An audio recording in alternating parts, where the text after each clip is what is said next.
Courtney, and I'm very passionate about helping women with invisible illnesses realize that you can still lead a pretty healthy and active lifestyle. It's certainly not going to be the one that you had envisioned for yourself, but what the hell else are you going to do? Um, I got to tell you guys, I still feel kind of weird saying that because I did lead a pretty healthy and active lifestyle given my circumstances until just over a year and a half ago. That's when I foolishly allowed some doctors, not my regular doctor, but I allowed some doctors to pressure me to go on a medication that I really didn't want to take. But I got to tell you, it was much worse than I ever anticipated. And it wiped my health out. But I'm slowly rebuilding. I'm getting it's frustrating how long it's taking to get my life back on track, but it is what it is. But one of the things that I know I need to do, I need to work on my stress levels. And for me, a good way to do that is practicing gratitude. So let's talk about some science backed reasons why you should be practicing gratitude. This information is from Psychology Today. Number one, it helps foster relationships. Well, certainly. Certainly, we all like to be acknowledged. So when you take a moment to express your gratitude, hey, I saw what you did for your neighbor. That was really kind of you. Hey, I really appreciate you stepping up and helping out with that project, whatever it is. But the fact that you're recognizing it and that you're taking a moment to express that, it automatically makes you more likable. Isn't that cool? That's all you got to do. Just be a little appreciative, and people are going to like you a lot more. Funny how that works. When you're nice to people, they tend to be nice back. Crazy. Number two, and I will tell you, as somebody with a lot of health issues, I think that everybody should practice gratitude. But if you have health issues, you need to. You truly do, because it is good for your physical health. There was a study done in 2012 that showed that grateful people have less aches and pains. Well, sure, because you've got less stress. They also discovered that people who practice gratitude are more likely to exercise and eat well, which of course is going to have a huge impact on your health. Number three, science backed reason why you should practice gratitude, it's also very good for your mental health. People who practice gratitude regularly are just happier.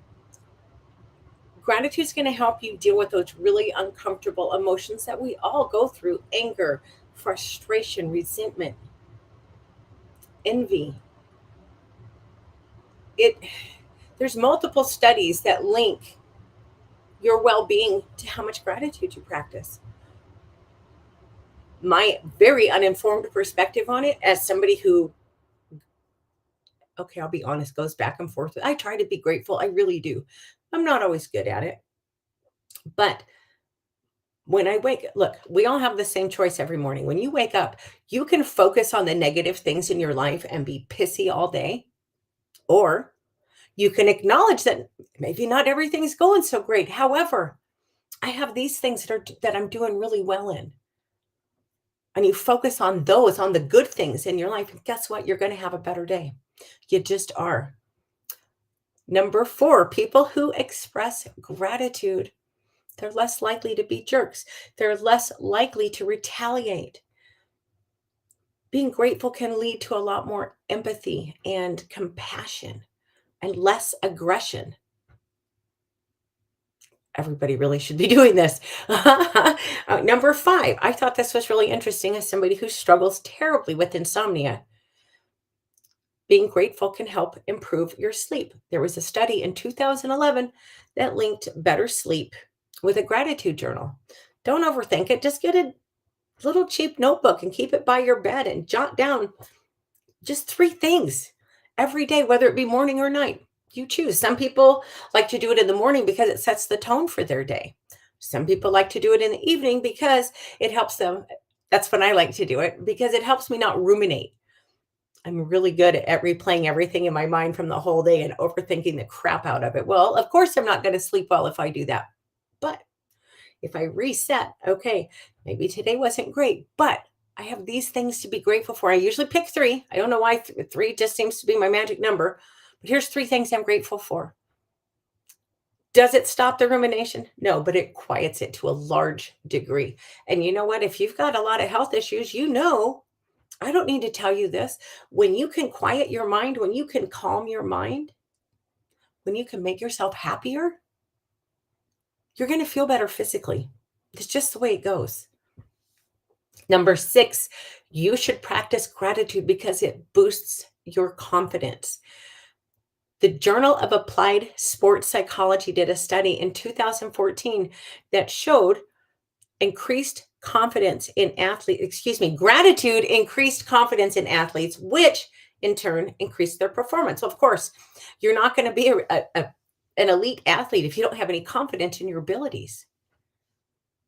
I say that, I don't know why in my head I giggled like, yeah, who the hell do you know that's an elite athlete? I know a couple, but you get my point. It also helps boost your confidence because when you're grateful, it helps lessen social comparisons. You need to remember when you're comparing yourself to other people, you have no idea what's really going on in their world. You know what tiny little bit they've chosen to share with you. So don't get caught. And I say this as somebody this is a big thing for me. This is something I've been working on for a long time, and I'm probably going to always work on it. But what I try to do when I'm just stuck in that mindset of she's got it better and his life is better, I try to reset and like, okay, if I need to compare myself, why don't I look at people who are less fortunate than I am? And that is not so that I can be all high and mighty. It's so I remember to be grateful. And for a while, I was so depressed. I had a hard time finding, truly, and this sounds so ridiculous now, but I had a hard time finding things to be grateful for. So, you know what I always went back to? I had a roof over my head, running water, and electricity. We take those things for granted. But having those 3 things, it puts you ahead of millions of people on this planet. We should be grateful for these things. Look, I grew up in Alaska. We have entire communities that are not on the road system. They have no infrastructure. There's no running water. What do you think happens in a community with no running water if your house catches on fire? It's not good. If you can't get out, there's nothing anybody can do to help you. So if you have running water, be grateful. Look at all the people affected by this damned hurricane. Do you know how happy they would be to trade you places right now? You might think your life sucks, but you got a roof over your head, you've got water, and you've got electricity. You should be grateful for those things. You should be grateful for a lot more, but those are 3 seriously basic things that we do take so for granted. Sorry, I get off on a rant on that because it frustrates me. Um, Another thing with gratitude being good for your self-esteem, it helps you when you're truly grateful, you're not envious of someone else's accomplishments. You can be happy for them without being envious. Finally, number 7, you should practice gratitude because it increases your mental fortitude. There have been numerous studies that link gratitude. Oh, I didn't say this very elegantly. My notes are I'm trying to get better at extemporaneous speaking. It's so hard when I'm citing studies, but so my notes are really sparse and I'm not saying this right. But for people who have undergone trauma, if you want to overcome that trauma, gratitude is going to be a really valuable thing for you to learn to do because it helps you focus on the good things in your life. That's all. It's just that simple.